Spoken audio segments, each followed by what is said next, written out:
I'm Kelvin Guest of Guest Wines, and today I'm going to show you how to taste wine.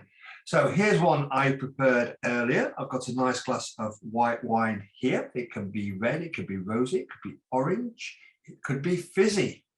It is entirely up to you. So I'm going to take you through a process which is often referred to as the systematic approach to tasting. But to you and me, we could just call it wine tasting. But there is some steps that we can take that enable us to be able to experience a little bit broader what it is that we're tasting in our glass of wine. So the first thing we do is we're going to look at the wine. And by looking at the wine, this is called the appearance. This is what it's often referred to, the term. And here we're looking at the wine and we're looking for it to just be nice and clear and bright and clean. There is one or two wines that can be cloudy, and they're made especially that way, and they are very nice and enjoyable, but a lot of wines are meant to be nice and clear like this, and this has got a nice bright colour to it, as you can see here. So then secondly, we're now going to actually sniff the wine. So we're going to stick our nose in and give it a sniff. So it's always nice to just have a little sniff just while the wine is pretty still, and smell, and then give it a swirl. And this releases some of the aroma molecules, so it allows it to get a little bit more out of the wine. And this is called the nose. And here you'll smell things like fruits. There may be ripe fruits, tropical fruits, green fruits. You may get some flowers in there. There might be a bit of oak, etc., etc. And then next, we're going to taste the wine. And taste the wine is obviously popping some of the wine into your mouth. This is called the palate.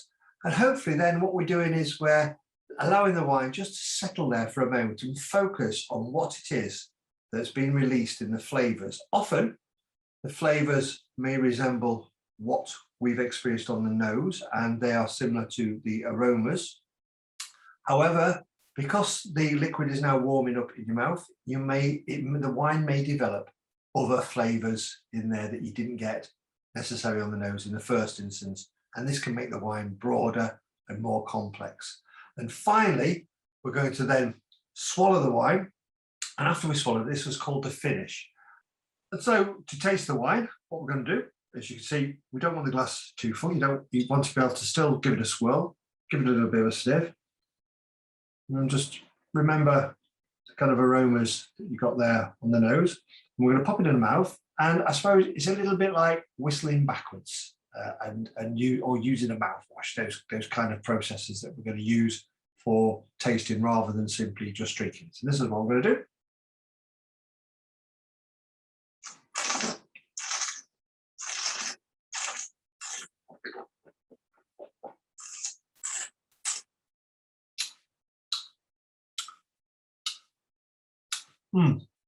So there, this opened up the flavours on my palate, and a lot of them did correspond with the aromas I was getting on the nose. But they've now travelled. After I've swallowed the liquid, those flavours are still travelling along my tongue and up my nose. And they're very, very nice indeed. Very enjoyable, very nice.